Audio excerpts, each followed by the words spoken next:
Good morning, sir. Good morning to you. There's a lot of thought which says that the Igbo governors are the ones that are holding Nnamdi Kanu in detention. But then a question has been raised that if Tinubu releases Nnamdi Kanu today, can the Igbo governors send him back to prison? That's what do you have to say about it? You asked two good questions. My brother, your last question is very, very good. See, let me tell you, people that are saying that Igbo governors, Igbo elites are the one holding Nnamdi Kanu, they are telling fairy stories. And they should be telling these stories to the moon. Do you know what? The Igbos are not the one holding Nnamdi Kanu. The government of the day, under BOLA AHMED Tinubu, in conjunction with Fulani, not even North, Fulani, they are the one holding Nnamdi Kanu.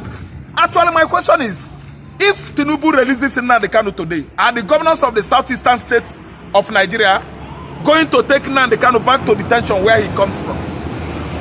These are fairy stories. These are filthy, dirty excuses. Very dirty excuses. Tinubu is the one holding Nnamdi Kanu, and no platform. I just was going through YouTube this morning. I was watching this guy using his platform to demote the Igbos, demote the Biafrans, saying that we are responsible for Nnamdi Kanu's order. It is a lie. And I'm warning him. I made a statement on his comment section that he should not use his platform to bring down the Igbos, to bring down the Biafrans. The person that is in charge of this government is Bola Ahmed Tinubu, a Yoruba man. Is holding Nnamdi Kanu. He is responsible for Nnamdi Kanu's ordeal. Nnamdi Kanu went to the court, he won at the court level. Second time he won again. Why still holding Nnamdi Kanu? You are saying that is Igbos. It's a lie. It's a common deceptive balance. Excuses to deceive the Igbos, but what you have upstairs, we have it 10 times. The Igbos are not responsible for Nnamdi Kanu's order. I actually knew when Soludo was asking for Nnamdi Kanu's release. I actually knew when the governors come together, they went to Tinubu for Nnamdi Kanu's release. Why must Tinubu should be coming with excuses that Igbos are responsible for Nnamdi Kanu's order at DSS detention? These are very filthy, deceptive excuses. He is benefiting from it. The Fulanis are benefiting from Nnamdi Kanu's order because they actually know whom the man Nnamdi Kanu is. The Fulanis are aggrieved that Nnamdi Kanu was the one that opened Nigerians' eyes. What Fulani has been doing to Nigerians since 1970. Fulanis hold Nigerians on gunpoint. Hostages. We are hostages to the Fulanis.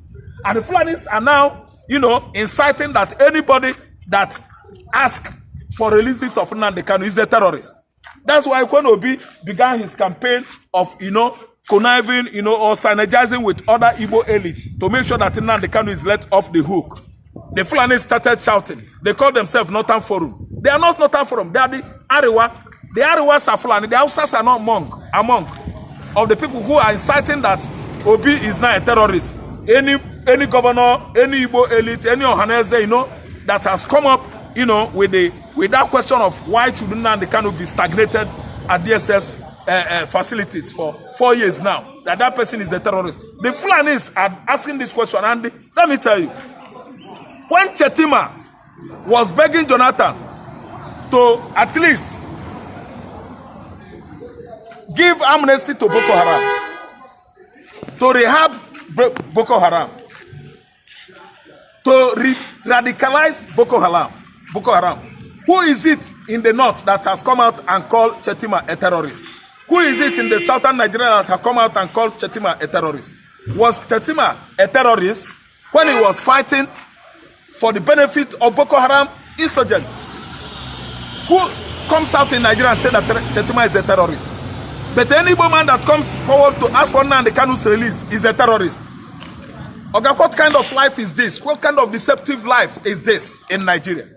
Nigerian contraption has been looking for Igbo troubles over the years. They are trying to bring another civil war to Nigeria. This time around, let me tell you, the person in charge of Nnamdi Kanu's case is number one person is Tinubu.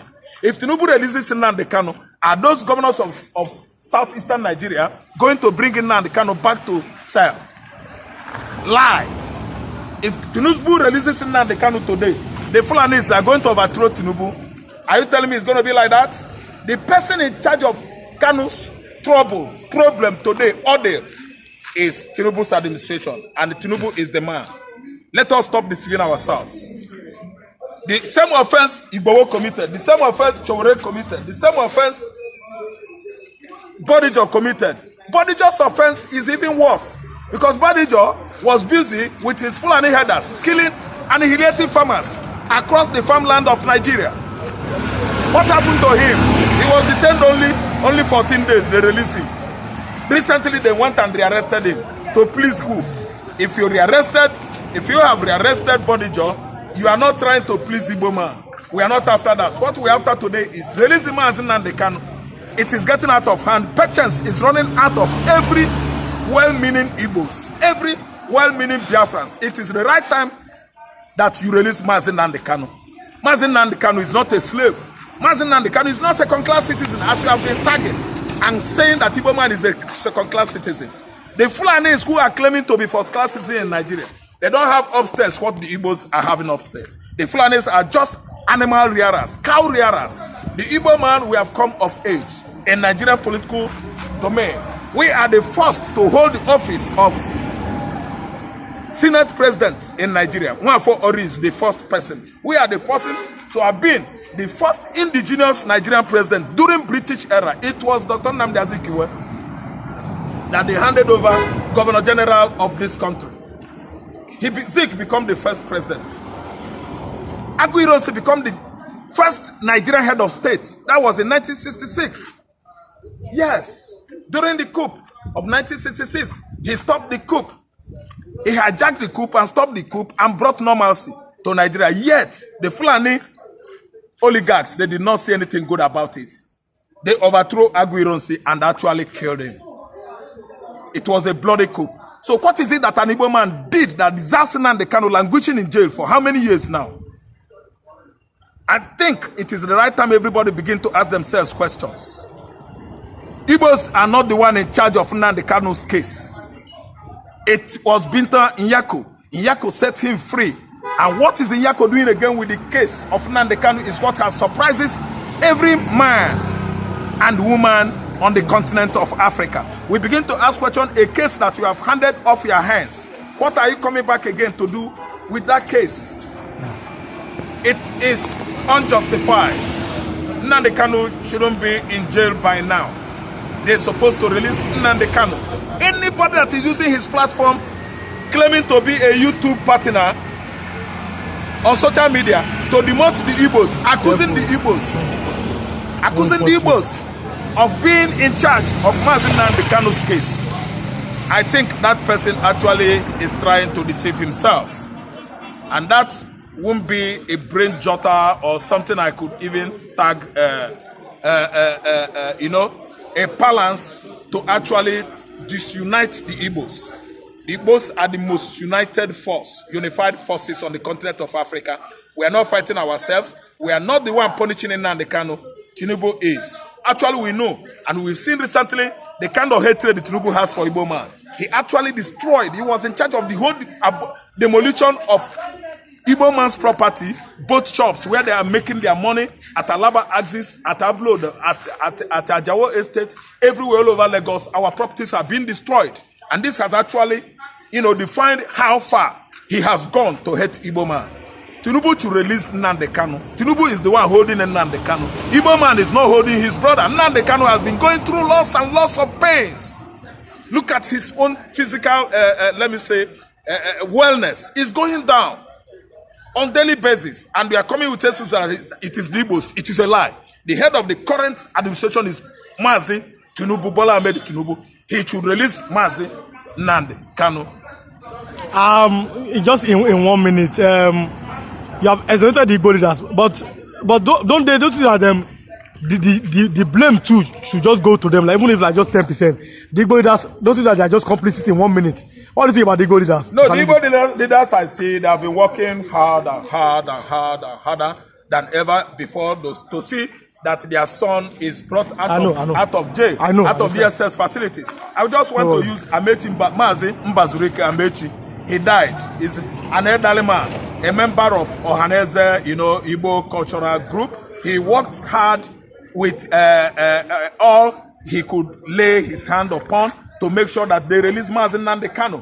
Mbazurike worked hard and hard since 2021, 2022. He died ending of 2022. Amechi, he died.